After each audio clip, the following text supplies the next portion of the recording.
This is kind of my comfort food. So gnocchi, has everyone heard of gnocchi? Yes. Pasta, gnocchi. For me, that is comfort food. Depending on the pasta and the starch, we should obviously be eating in moderation. But for those like really cold days, for me, this brings me back home. It's comforting. It fills you up. It's really nice. This is a variation. So this is called Gnudi. You can say it. Everybody's giggling. And so Gnudi is essentially a fluffier and somewhat bigger version of gnocchi. It's usually made with ricotta. It might be potato, squash, sweet potato, and it's very pillowy. It's not as perfect and uniform as the gnocchi. So this is kind of one of my favorites because I find it easier to make. I grew up rolling every single gnocchi with my grandmother, and it takes they're delicious, but it takes forever. So it's kind of like a cheat version. So what we're gonna do is grab 2 cups of that squash, pureed. I've got about half a cup of ricotta cheese. You can go light ricotta cheese if you like. I have about a quarter cup of grated pecorino cheese. You can use Parmesan. You don't have to do that, if you want to keep it on the lighter side. But a little bit goes a long way, especially with a nice, strong, sharp cheese. And what I'm also going to add, I'm trying to make room on my cutting board, is a little bit of chickpea flour. So this is essentially a gluten-free version, if you want it to go that way. You can use any flour. Spelt flour I've done it with before. Another great gluten-free flour actually works nice with this is chestnut flour, which you can find around this time in the grocery stores. And that has a really nice nuttiness to it. So I'm just combining these ingredients together. I'm going to add 1 egg to it.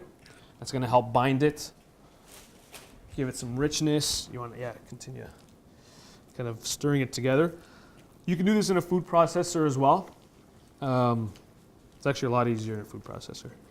And then we're just going to slowly kind of mix this chickpea flour in. Helps to have helpers in the kitchen. It does. So there we go. And it's about a cup worth of chickpea flour. And actually, do you mind moving that there? Out of the way. I'm going to cut some mushrooms. Mushroom time. So you pretty much just want to stir it until it comes together, until it combines, till that flour is kind of mixed through. And then I'm going to start the sauce. So I love mushrooms. Mushrooms go very well with squash. But again, you can do this with just a regular olive oil sauce, tomato sauce, anything. So I just chose a few different types of mushrooms here. I'm just cutting them a little bit bigger. And I have a shallot as well. You can use just regular onion. I'm going to roughly chop that. And a clove of garlic.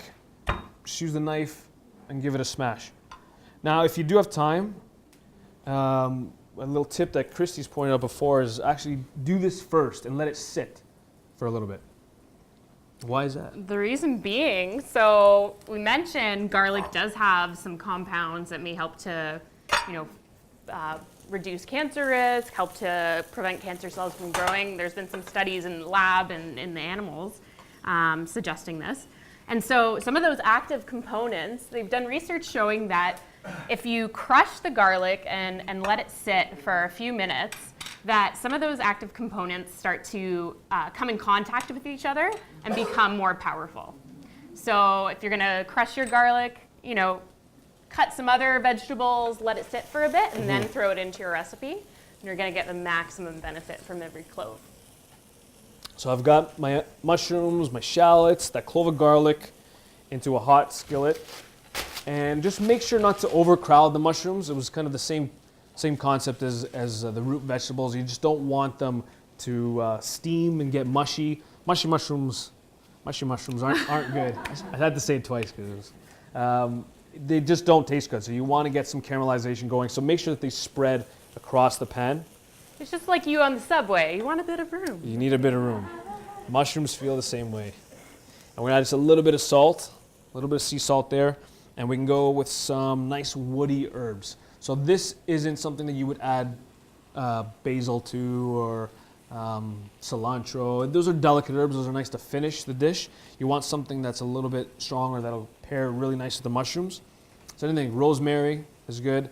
Thyme is one of my favorites. Just some regular fresh thyme. So that's going to go in, and sage as well. So I just have some roughly chopped sage. That's going to go in there. And you're just going to let that slowly saute. While you're finishing the gnocchi, this will actually be ready. So it's kind of perfect timing.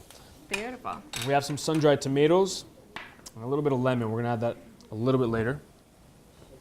And these guys here, I forgot to mention, these are dried mushrooms, dried porcini mushrooms. These are like flavor boosters. They're delicious. You can use dried shiitake as well. In any dish, like if I threw them in the soup, if I threw them in, if I ground them up into the curry powder, you can do that as well. It just gives this incredible flavor. You're not, especially for people that don't like mushrooms, this is a nice one to kind of sneak in because you don't really taste that mushroom flavor, but you have this really nice umami sensation afterwards. And so to prepare them, what I've done is just soak them in a little bit of warm water and let them sit. So that's going to come in again a little later. So Christy's made. And please, at any time, I know this, like we're making pasta in front of you, so there's a lot of things going on. If anyone has any questions, please stop us and ask. But that's pretty much, yeah, perfect. That's what you're looking for. It's a little softer. It's not like really like a pasta dough. It's almost like a bread dough, but not as sticky. Yes, yeah, kind of. And this is what's going to give you that really nice fluffiness, that really nice pillowy. And so we're putting this in a Ziploc bag. You can put it in a piping bag. You can roll out like 100 gnocchi by hand, but I don't suggest that. So what I've done is just in a regular Ziploc bag, I've got all that kind of gnudi dough here. Just giving it a twist, and then with the end, we're just going to cut it off.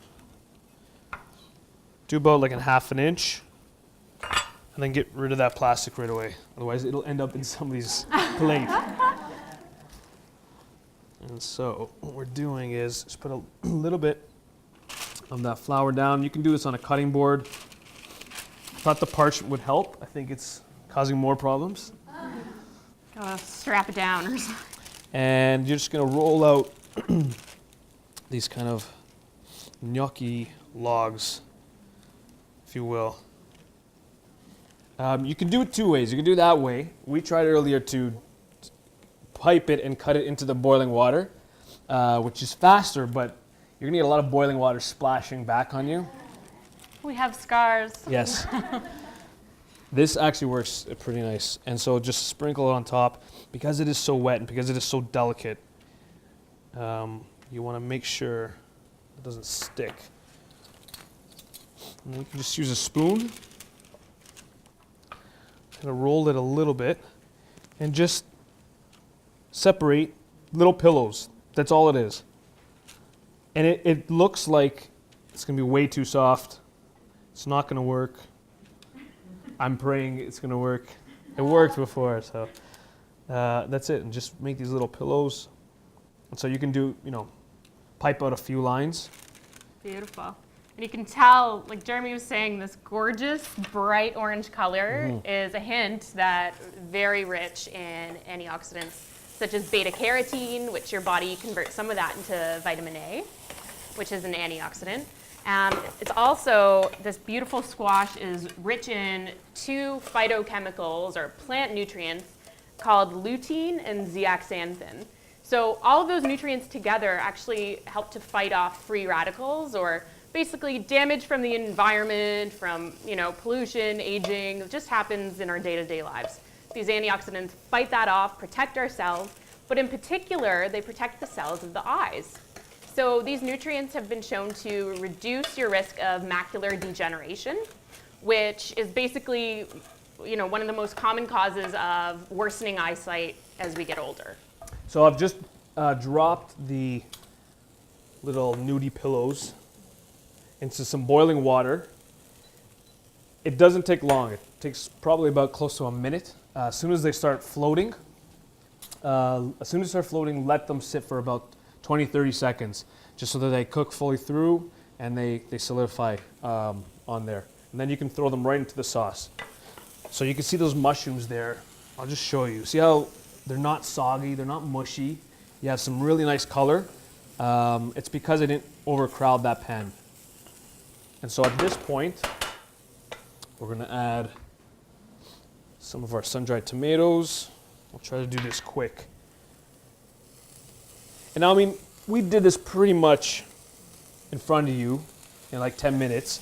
This isn't, I guess, the most ideal recipe, like after work and you're tired and busy.